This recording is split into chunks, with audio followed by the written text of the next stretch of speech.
because you're naive at the time, you're just playing a role. And you started in the business, if you started as I did, as an actor who liked to think he came from the legitimate stage, which I did in New York, you think of yourself first of all as an actor, and then suddenly you're playing a variety of different roles, and no one's really making too much about it. And then suddenly you're in a particular production that's very successful.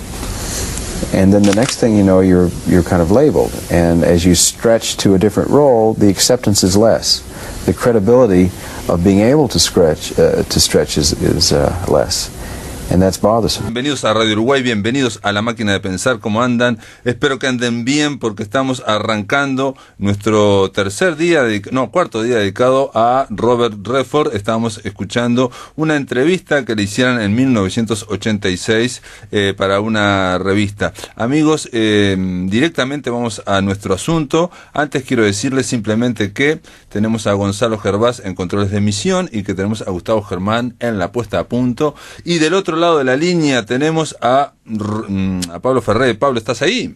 Estoy por acá, ¿cómo te va? ¿Cómo estás? ¿Cómo andás? Bienvenido a La Máquina de Pensar. Hola, ¿qué tal? Tanto tiempo.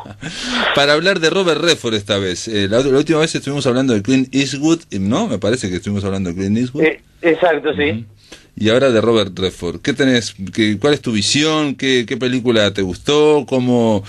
¿Qué te parece mejor actor, director, productor, gestor cultural? Bueno, Redford es un poco de todo, pero recién vos nombrabas a Clint Eastwood y en realidad se parecen, en unas cuantas cosas son parecidos, ¿no? A mí me parece que, bueno, lo primero que me parece que algún día la historia del cine estadounidense va a tener que hacerle justicia a Robert Redford, ¿no? Como actor y como director, y también como gestor cultural, y como productor y como mentor de esa cosa llamada el Festival de Sundance, ¿no? De donde han salido tantas películas independientes. Y bueno, es decir, el parecido con Clint Eastwood viene por este lado, ¿no? Porque son gente que uno ha visto, que lo han acompañado a uno envejeciendo, uno que ya no tiene tantos años, pero tampoco se cuece al primer hervor, como dicen, ¿no? Igual que ellos, ¿no? Eastwood, que ha envejecido, el caso de Redford también, uno lo ve, uno lo recuerda cuando era actor, ¿no? En Descalzos en el Parque, por ejemplo, cuando era muy joven y muy buen mozo, y lo ves ahora en películas más recientes y ves que el hombre arrastra ¿no? Mejor dicho, arrastra no, lleva con gran dignidad sus años, ¿no? Bueno, en esta última, la que está disponible en Netflix, que se llama Nosotros en la Noche, o Nuestras Almas en la Noche en inglés, con Jane Fonda, él ahí se decide a envejecer para mí y a asumirse como veterano. Entonces se pone una camisa a cuadros, se levanta los pantalones, se lo pone bien arriba, lo mismo que había hecho Clint Eastwood en Gran Torino, ¿no? En Gran Torino se asumió como, digamos, veterano, digamos, un tipo de la tercera edad y ya está, digamos, no hizo de galán más. Exactamente, sí, y bueno, son gente que, como te decía, sabe llevar sus años, ¿no? No, el tema con Redford es que aparte de todo, ¿no? Generalmente cuando uno habla del cine americano actual, uno piensa en gente ya canónica, ¿no? En Scorsese, Clint Eastwood. Claro. En gente de repente que está, digamos, en un primer escalafón, ¿no? De autores, de lo que se llama autores de cine, ¿no? Tim Burton, por ejemplo, pero generalmente Redford suele quedar un poco atrás de eso, o sea, nadie se acuerda de Redford, ¿no? Nadie se acuerda. Lo cual no deja de ser una injusticia, porque además, digamos, y esta es otra semejanza, digamos, con Clint Eastwood, ¿no? Clint Eastwood, ¿te acordás que cuando estuvimos hablando habíamos jugado un poco a la idea de que, bueno, de que Eastwood es un poco clásico, pero también es un poco moderno? Bueno, Redford es clásico puro, ¿no? Él, en las películas que ha dirigido se mantiene apegado a un formato narrativo, ¿no? Muy tradicional, pero tradicional en el buen sentido de la palabra, y por eso digo clásico, ¿no? Sí, con elegancia, con swing, y que no sobra absolutamente nada, ¿no? Todo está dedicado a la narración, a avanzar la narración. Exactamente. El hombre es un narrador absoluto, ¿no? Y uno piensa en su primera película como director, en aquella famosa Gente como uno, por ejemplo, ¿no? Bueno, ahí le dieron el Oscar, ahí lo reconocieron como director. Sí, él ha tenido reconocimiento, digamos, desde el interior del sistema, lo cual también es una cosa extraña, porque o sea, extraña, en realidad es una especie de paradoja porque, bueno, Redford es un tipo que se ha valido del sistema, ¿no? Primero para construir su carrera como actor y como estrella, ¿no? Es una estrella del cine, pero también es un gran actor, ¿no? Es un excelente actor. O sea, y ¿vos te también parece perdón que te interrumpa, te parece un excelente actor? Porque ayer estábamos discutiendo eso y por lo menos el consenso era que se podría discutir que fuera un actor, un gran actor, un buen actor, pero lo que era claro que era una movie star, una estrella de cine, ¿no? En ese sentido, como digamos, como ocurrió en el Gran Gatsby, por ejemplo, ¿no?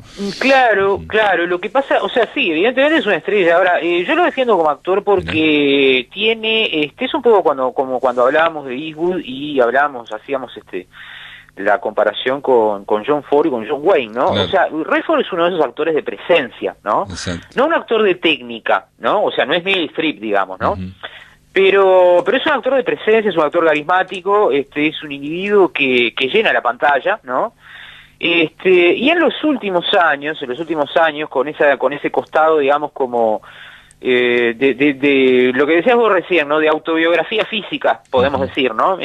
Mostrándose tal como está, es un individuo que pesa, digamos, en la pantalla, ¿no?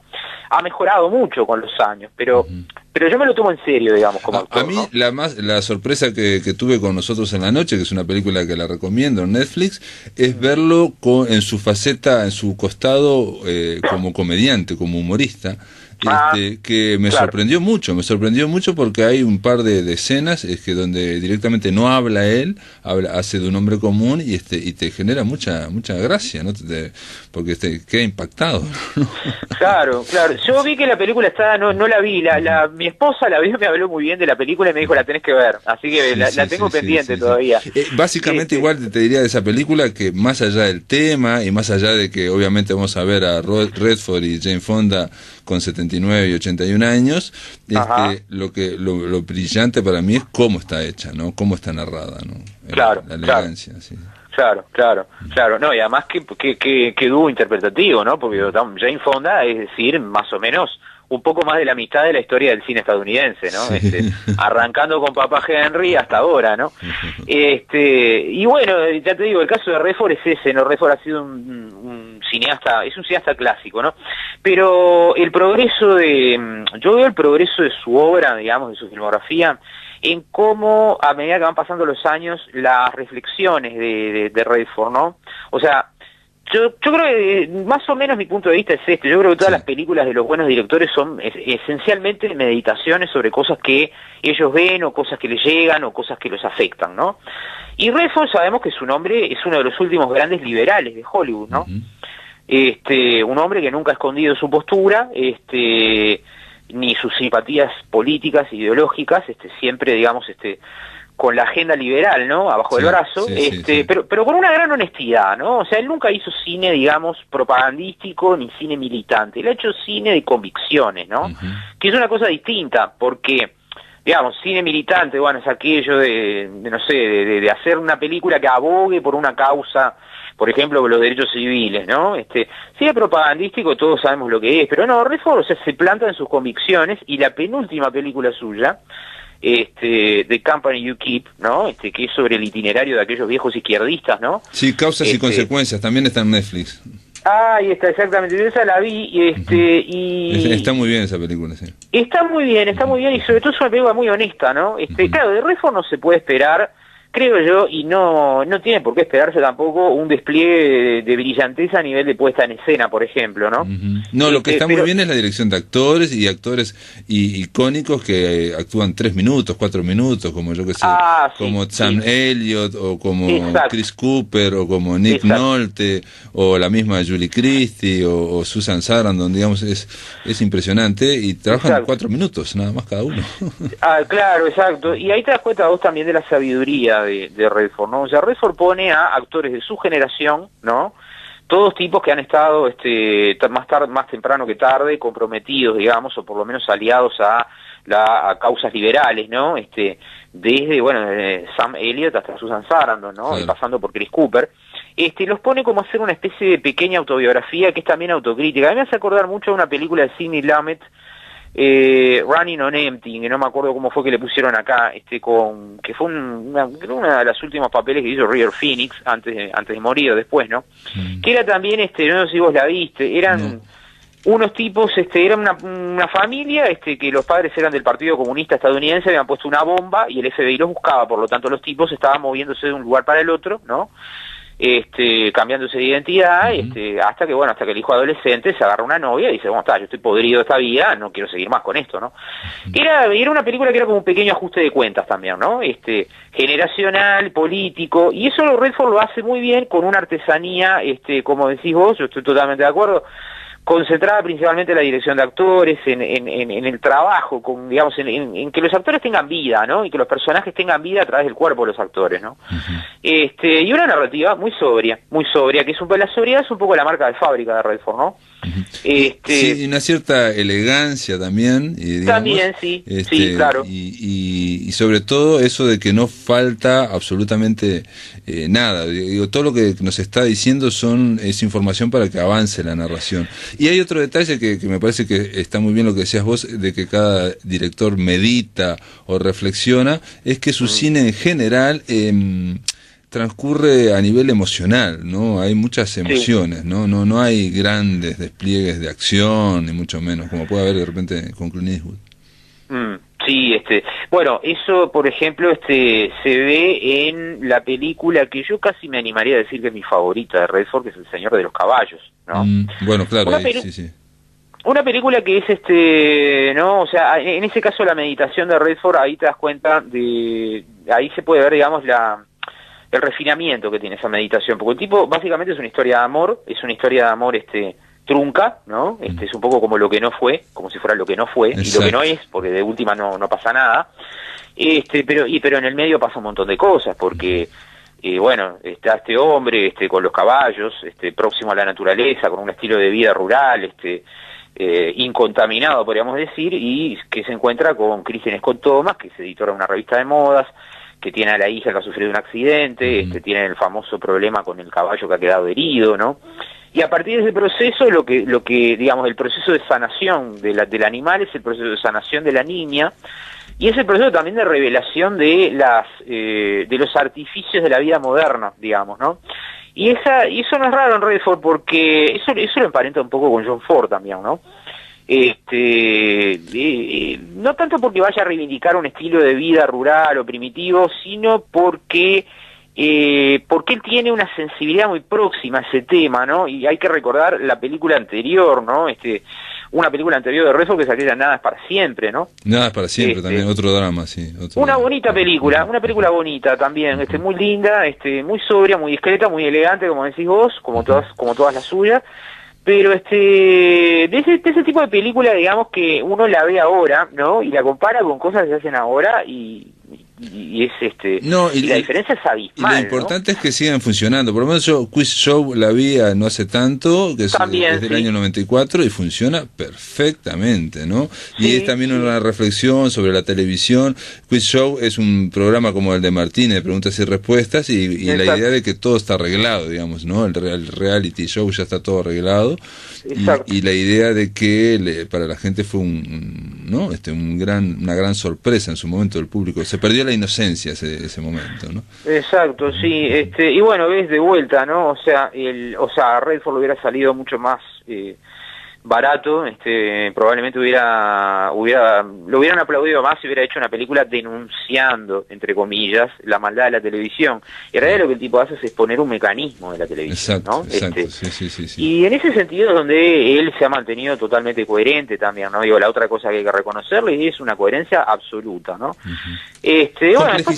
Complejizando también, porque digo, en Leones por Corderos, yo me acuerdo de haber gente que decía que ahí Redford estaba como justificando o mostrando lados de la guerra positivo, por decir de alguna forma, ¿no? Entonces era difícil, digamos.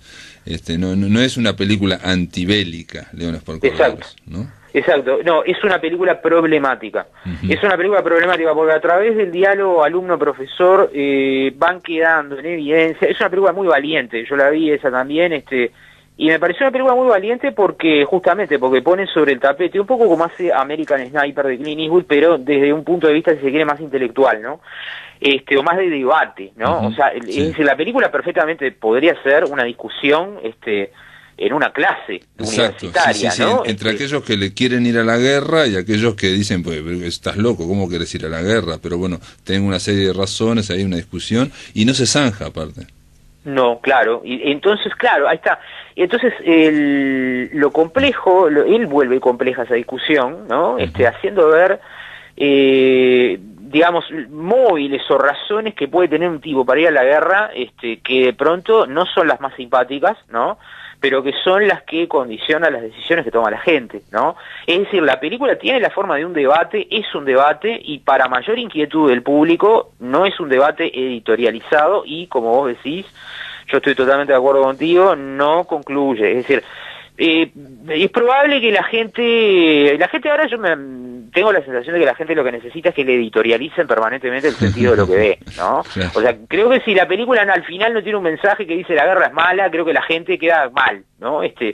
Y lo que hace Redford en ese sentido es no solamente honesto, sino que además, por eso digo, muy valiente, porque deja planteado el problema, o sea, pero lo deja planteado el problema sin resolver, porque es el espectador el que tiene que resolverlo, ¿no?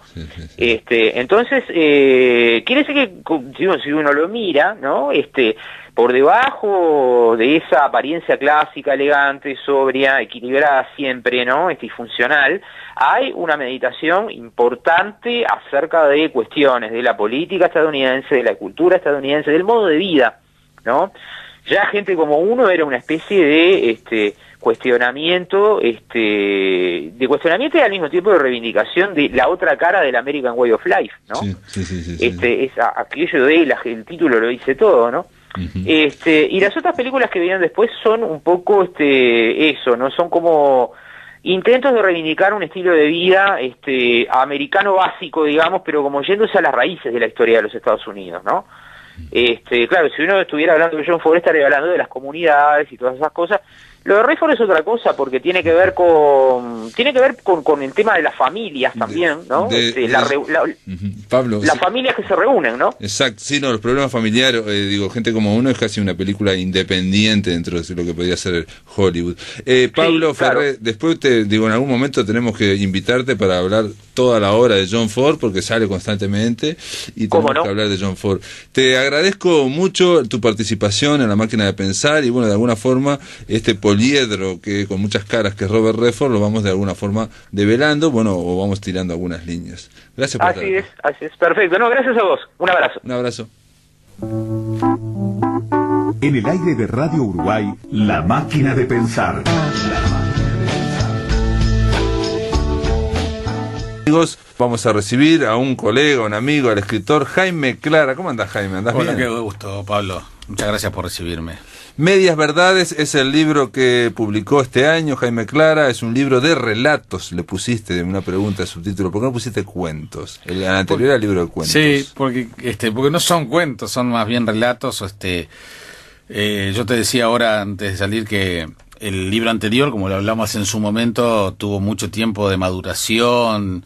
Fue una masticación muy, muy, muy lenta que llevó 20 años y la obsesión era por tratar de llegar al cuento como género, con un trabajo bastante tortuoso para mí, que nunca había escrito ficción. Y en este caso no, en este caso en realidad no son cuentos estrictamente, sino que en la medida en que surgen algunos de ellos de la memoria, son medias verdades, justamente. Me parece que son más relatos que el cuento tradicional, que tiene sus reglas muy, muy claras, ¿no?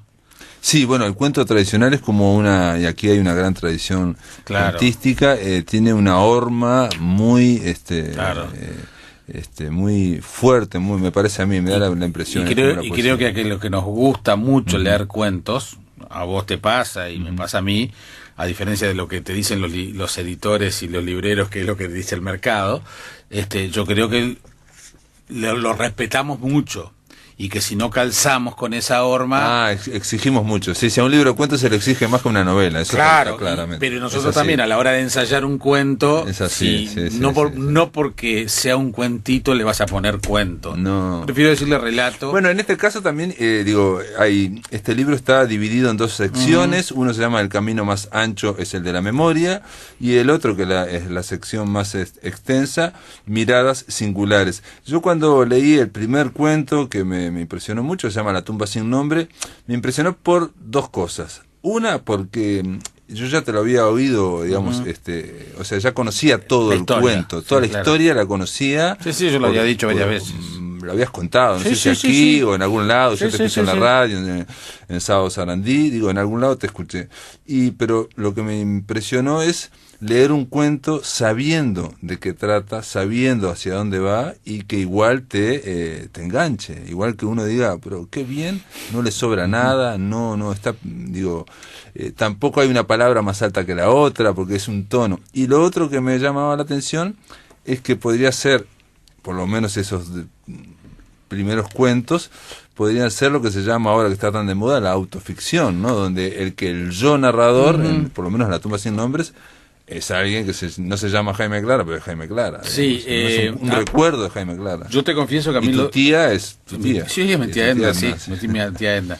No, yo confieso, Pablo, que el tema de la autoficción me está gustando muchísimo.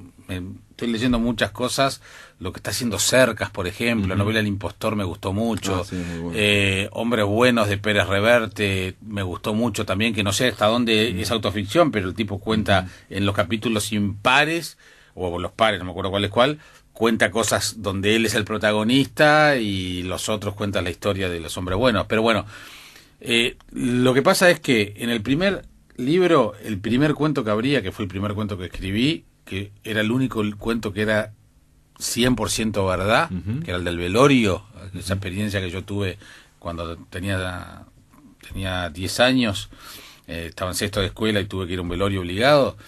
Ese cuento fue el primero, el que abrió, y obviamente yo no me animé a ponerlo en primera persona porque era otra cosa, fue otro ensayo, el de escribir esa historia.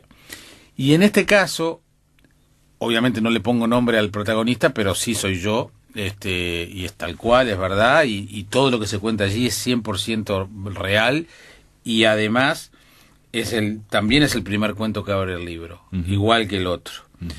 Y bueno, y después ya entro a jugar con algunas otras cosas donde quizás a los protagonistas les cambio el nombre y ficciono, me doy algunas licencias literarias, no periodísticas, ¿no? Que también eso yo lo he querido separar mucho de los relatos, porque capaz que a veces un relato, siendo periodista, te obliga quizás a buscarle algo de verdad o de rigor informativo que no tengo por qué tenerlo, no tengo por qué obligarme a eso en un libro de estos. De todas formas, también no solamente hay autoficción en los primeros cuentos, El maestro Pocas Pulgas también, digamos, es un recuerdo, sí. Y en el primer cuento, La tumba sin nombre, que es sobre Paco Espínola, sí, sobre tu San José natal, y bueno, y el tema de Paco Espínola como un escritor fundamental de San José, ¿no? Y de Uruguay, ahí aparece, reitero, la autoficción. En los siguientes también hay una cuestión de autoficción, y en un momento empieza a cambiar, y empiezan a haber cuentos que se mezclan con la crónica. Ahí vamos por otra parte. Que es contar o hacer crónica dentro de la historia, dentro del cuento, de cosas que ocurrieron. Y uno ahí las descubre. Yo a la mitad de un cuento digo, pero esto ocurrió. Digo, cuando lo de los 2 muchachos, yo, digamos, lo iba leyendo muy ingenuamente, digamos, me metí en el cuento y en un momento dije, pero esto ocurrió. Sí, yo el primer cuento, el de Paco Espínola, yo ni siquiera le llamaría autoficción, o sea, lo diría autobiográfico. No tiene nada de ficción, pero nada. Bueno, pero pero vos decís la memoria, el recuerdo, llena cosas, mira digo. Entonces, está bien. Digo, está bien, sí. Cada vez que nos estamos acordando de algo, de alguna forma lo estamos modificando. Es un poco la reflexión inicial que es la reflexión, hago. claro. Sí. Y después se van, de alguna manera, tomo algunos hechos de la realidad, que también la realidad de los recuerdos es totalmente relativa, Ujú. totalmente Sí, sí, sí, relativa. sí. Creo que los oyentes ahí tienen muy claro, si uno les pide que recuerden algún acontecimiento de su infancia, el cuento que nos harán hoy va a estar teñido de todo el pasaje del tiempo, las cosas más o menos buenas o lindas o feas que les pudieron haber pasado. Y aparte, si hablas con alguien que lo vivió el mismo hecho, te va a contar otra historia totalmente diferente o muy distinta. Sí, sí. E incluso la misma persona en distintas épocas de su vida lo va a ir recordando diferente. Sí, por ¿no? supuesto que mi tía se va Edna, estilizando cada vez más el recuerdo. Por supuesto que mi tía Edna no se acordaba de esa situación, y no, porque en definitiva fue mi único encuentro con Paco Espínola, que debe haber durado 40 segundos, 1 minuto, 2 minutos, creo, no más de eso.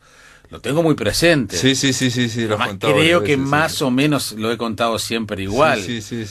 El otro día cuando lo presenté en San José el libro, yo no, por lo que cuento en el cuento del velorio, el primer libro, yo no voy a los velorios y tampoco voy a los cementerios. Y cuando presenté el libro en San José, decidí volver al cementerio después de 25 años que no iba. Y casi que fui con el libro en la mano e hice el recorrido que está en el cuento. Está en el cuento. Y confieso que las distancias son mucho más cortas que las que yo me imaginaba. Y claro, ese recuerdo, claro. Sí. Y alguien me decía, bueno, lo que pasa es que también contaste el recuerdo de lo que era el cementerio de San José para un niño, claro. Y ahora con 50 años vas y las distancias cambiaron. Exacto. Puede ser una explicación. Sí, la distancia, la altura, todo. Pero aparte, insisto en el tema del recuerdo, que se va como estilizando, va cambiando, va generando, se nos mueren las neuronas y por eso aparece la ficción para rellenar eso. Sí, por suerte. ¿No? Por eso, de ahí es inevitable la ficción para eso. También hay, cuando yo dije lo de esta tragedia, que realmente son esas tragedias que ocurren y yo me había olvidado de esos 2 muchachos que salen de un bar, van a la Rambla y les quieren pedir dinero para una cerveza y ellos no tenían dinero y cuatro muchachos y uno de ellos lo empuja. Finalmente no lo empuja.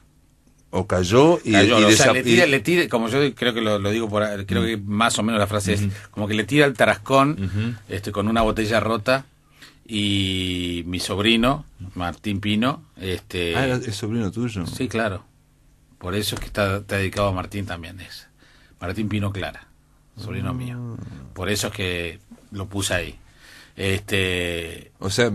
Viviste también, digamos, la tragedia desde adentro. Sí, claro. Es más, yo en ese momento trabajaba en el Ministerio de Educación y Cultura, creo que era yo no me acuerdo si era el 7º piso, el 7º piso creo que era, y veía y yo entraba muy temprano, a las 6 de la mañana, entonces cuando amanecía, veía los barcos buscando el cuerpo de Martín, que se había caído en ese incidente, que fue un viernes de la madrugada del sábado. La madrugada del sábado al domingo. Y apareció en las Toscas como a los 5 días. A los 5 días. Y nunca se resolvió el tema, pese a que los familiares dimos algunas descripciones de quienes habían generado ese incidente. Después aparecieron unas grabaciones, unas filmaciones, unas filmaciones de una automotora que está ahí en Paraguay y la Rambla, de autos muy lujosos. Yo no sabía que estabas vinculado familiarmente. Sí. ¿No? Es más, me tocó ser un poco el vocero de la familia en esos días con los colegas. Terrible. Porque además fue casi que, claro, fue la espera, fue una suerte de velatorio. Bueno, el cuento lo que menciona también es que transcurre como una crónica e incluso es como hay un choque entre la policía y la prefectura. La policía dice cuando cayó al agua no es nuestro, es de la Armada. Es que la verdad, el muro de la Rambla marca un límite que es del muro de la Rambla hacia el agua es prefectura y del muro de la Rambla hacia la ciudad es la policía. Que no te pase nada en el medio. Sí, no, pero aparte en este caso había 2 visiones totalmente antagónicas. La policía creía que era todo un invento y que había estado el muchacho. Acusan al amigo de haberlo empujado, de discutido, sí. Y queriendo culpar al amigo. Claro. Y la prefectura siempre se mantuvo en la teoría, la tesis, que después lo comprueban las filmaciones, de que fueron estos muchachos, que Martín se tropezó, cayó hacia atrás. Y lo que parece increíble que eso ocurra en la realidad es que haya desaparecido enseguida, digamos, ¿no? Se hundió. Lo pasa también ahí pasó de todo, pasó que el amigo quiso parar autos y ninguno le paró, que eso también está en la filmación, y pero de hecho, bueno, no se avanzó. Te diría que el caso sigue abierto, pero bueno, está. Lo importante es que el cuerpo apareció, que bueno, pero digamos, sí, incluso yo lo leí como una especie de reflexión en torno a el tema de los desaparecidos, entonces el tema de lo importante que es tener dentro de la tragedia terrible, que es el tema de tener el cuerpo para poder enterrarlo, es una especie como de alivio, digamos. Te diría que en esa circunstancia tan trágica, recién ahí pude entender desde otra perspectiva el tema de los desaparecidos. Porque siempre uno lo puede entender con una cosa más ideológica, mental, más de empatía con quien lo padece, pero cuando te toca a vos, creo que te pasa siempre lo mismo. Si te roban es lo mismo, no es lo mismo si que no te cuenten nunca, que te roban, claro. exacto. O que te entraron a tu casa. Y por primera vez te diría que lo sentí porque fueron 4 días de brazos cruzados que apareciera una noticia. Claro, que apareciera por el cuerpo. Claro, una noticia de algo. Y hay un momento que también digo, ¿estará vivo? ¿No estará vivo? Exacto, porque digo, ¿nadó? ¿No nadó? Yo qué sé, no sé, me haces mil conjeturas. Mil conjeturas, perdió la memoria. No sé, viste, claro. Pero bueno, está. Entonces, uno de los cuentos que está dentro de ese capítulo breve, pero capítulo al fin, de poquitas historias, que se acercan más a la realidad, aunque cambie algunos nombres. A lo autobiográfico. Porque además... Ahí no se notó. No, yo lo pensé mucho en si ponía los nombres reales y me parecía que no pretendía ser un cuento de denuncia. Entonces, si lo querés... Porque también está eso, si vos querés ver, si no tenés ninguna información, como te pasó a vos, te encontrás con una historia y lo querés leer como un cuentito, un relato, de una historia... Es un realismo duro. Claro, como duro. hay otras historias de realismo duro, entonces, vale, cuenta. Entonces, por eso que cambié los nombres, para que no quede como una cosa tan realista que se confunda con una reivindicación familiar, que también lo es. Perfecto. Después de la pausa, amigos, continuamos aquí en La Máquina de Pensar. Estamos conversando con Jaime Clara en torno a este libro que se llama Medias Verdades y que está editado por Seix Barral por Planeta. En el aire de Radio Uruguay, La Máquina de Pensar.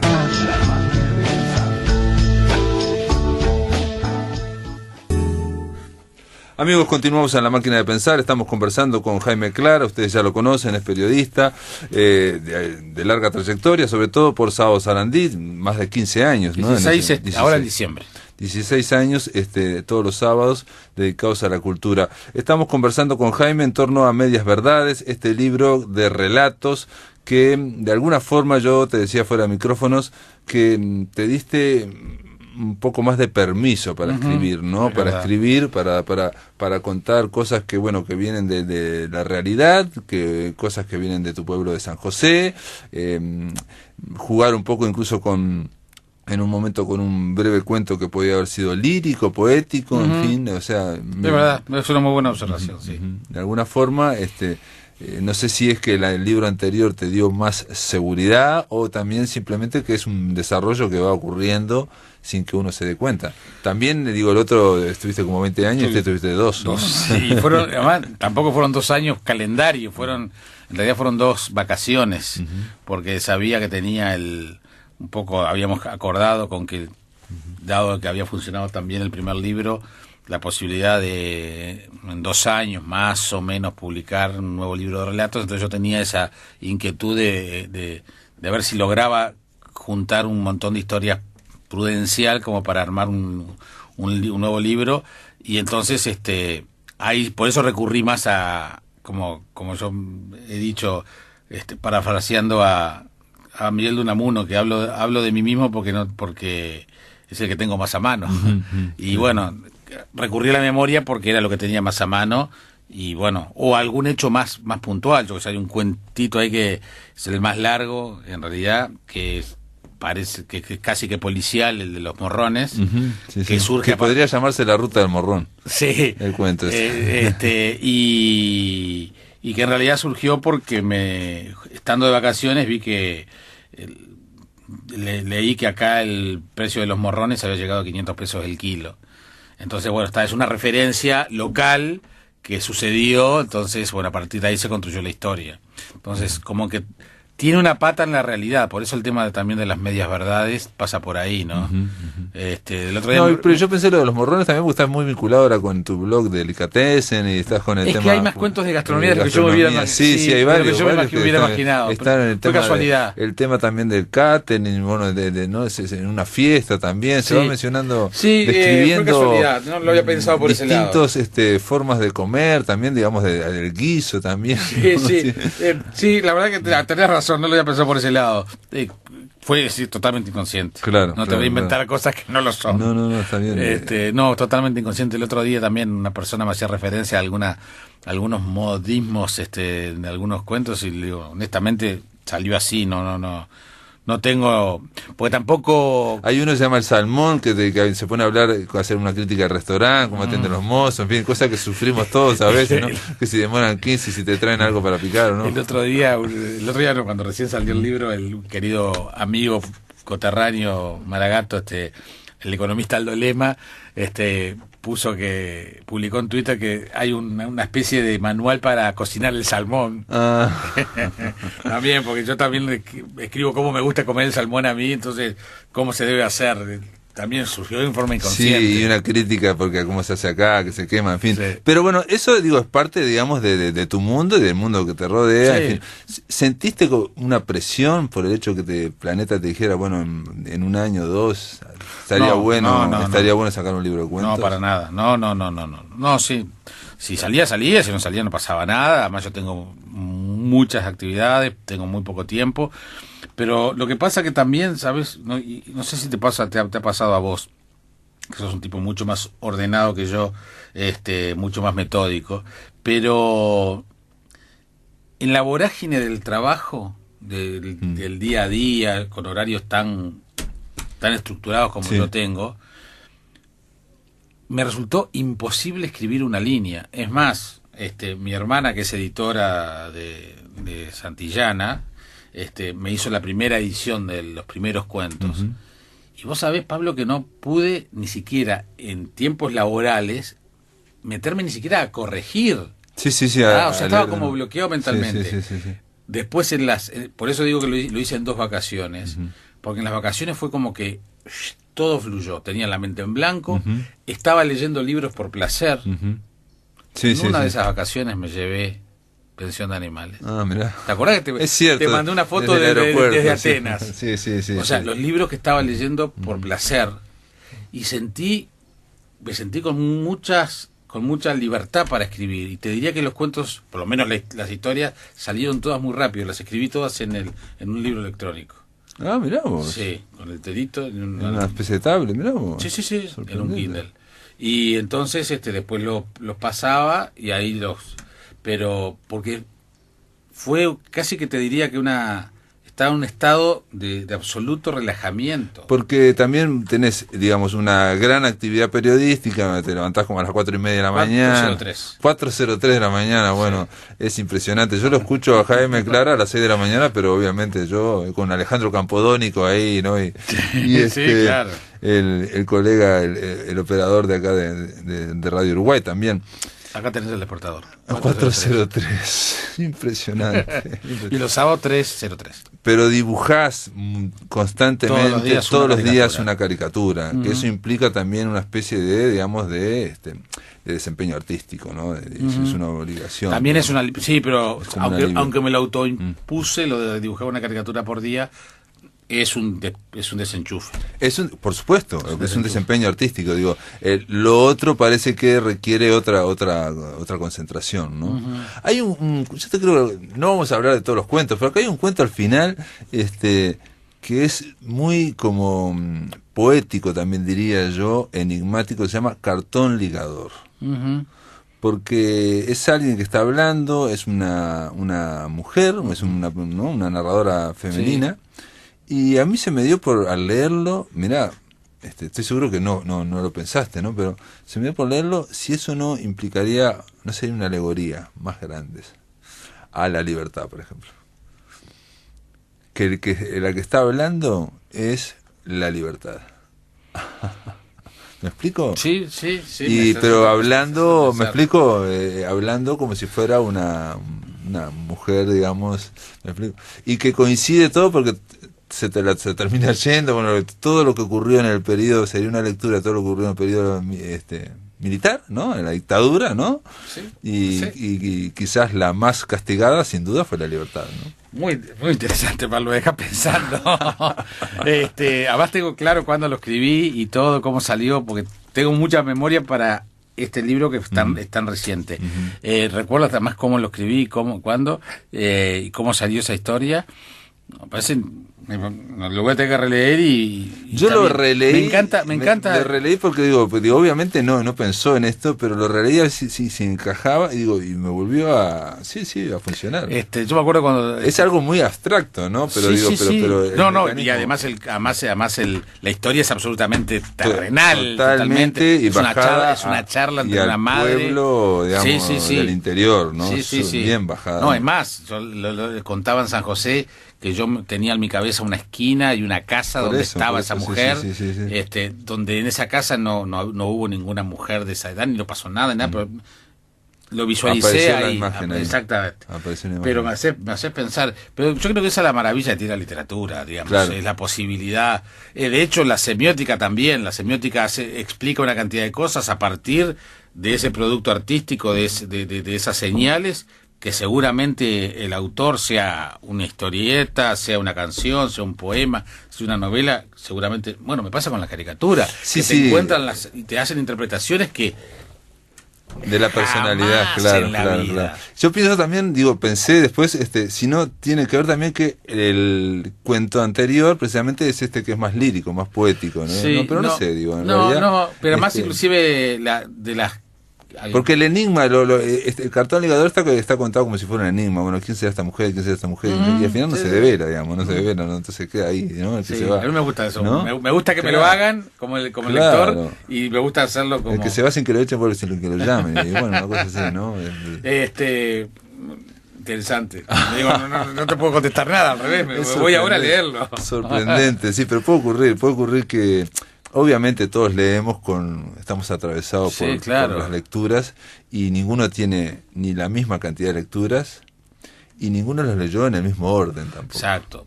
Pero ahora que mencioné Pensión de Animales, tu novela, cada vínculo con los animales de esa pensión te generaba una cantidad de cosas que tenían que ver, que capaz que con las historias que cada uno podía tener.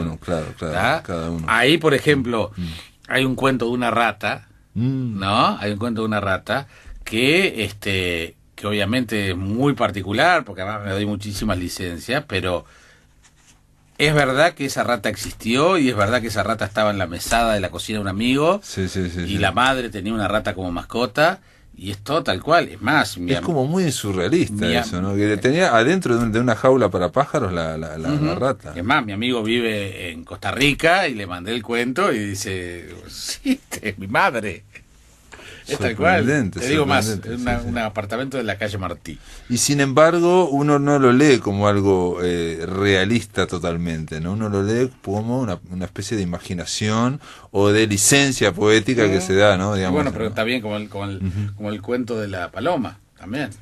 Bueno, el de la paloma es en el único que te tomás, ¿no? Desde el punto de vista de la paloma, ¿no? Que también eso es un poco una sorpresa. Sí, pero es parte también, digamos, de abrir el abanico de este libro. Este libro yo creo que me parece que tiene más abierto el abanico en cuanto a propuestas de distintas. Una vienen del autobiográfico, la autoficción, otro vienen de la crónica. Hay varios que remiten a la realidad, ¿no? En un momento se habla del vicepresidente Raúl Sendic antes de que renunciara, en otro hay varios casos de la realidad. Hay reflexiones periodísticas que hace el autor, que puedo ser yo o no, pero que también me aprovecho para contar algunas cosas o aprovecho para decir algunas cosas, por ejemplo, del trabajo periodístico, que no me las permito decir. Para desmitificar un poco también. Exacto, ¿no? Digamos, el backstage. Hago críticas al ejercicio periodístico también. Bueno, y hay muchas críticas también muchas veces al Uruguay, a la sociedad uruguaya, al sistema político, pero todo dentro de, insisto, de ficciones, ¿no? Digo, por lo menos yo lo leí como ficción, sí. ¿no? O sea, O no. no. Son ficciones o no. Medias verdades. Son medias verdades. Bueno, muy bien, Jaime Clara. Medias verdades, o podríamos decir medias mentiras también, yo te podría La otra decir. vez le pregunté, no me acuerdo por qué tema, a Mario Delgado Paraín, el tema de la mentira, y él me contestó citando a Juan Capagorri, dice, una cosa es la mentira y otra cosa es ser mentiroso. Ah, mirá. Entonces está bien. Es interesante. Entonces uno puede jugar con las medias verdades o las medias mentiras, lo que no quiere decir que uno sea un mentiroso. No, claro, y aparte hay un detalle, que la ficción no necesariamente, lo contrario de la ficción, es la verdad, ¿no? La ficción puede dar su verdad por otro lado, digamos, ¿no? Es otro plano. Sí, plano pero de ficción. nuestro admirado Abelardo Castillo tiene su libro de recomendaciones para escritores y todo eso, se llama El oficio de mentir. El oficio de mentir, exactamente, sí, un librazo. Sí, Un sí, librazo, sí. una Un Biblia librazo, para mí. sí. Una Biblia. Jaime, gracias por estar acá en La Máquina de Gracias Pensar, por la ¿no? generosidad de siempre, Pablo. Muchísimas gracias. Amigos, se terminó La Máquina de Pensar, terminamos de hablar de Medias Verdades, es un libro de relatos editados por Seix Barral.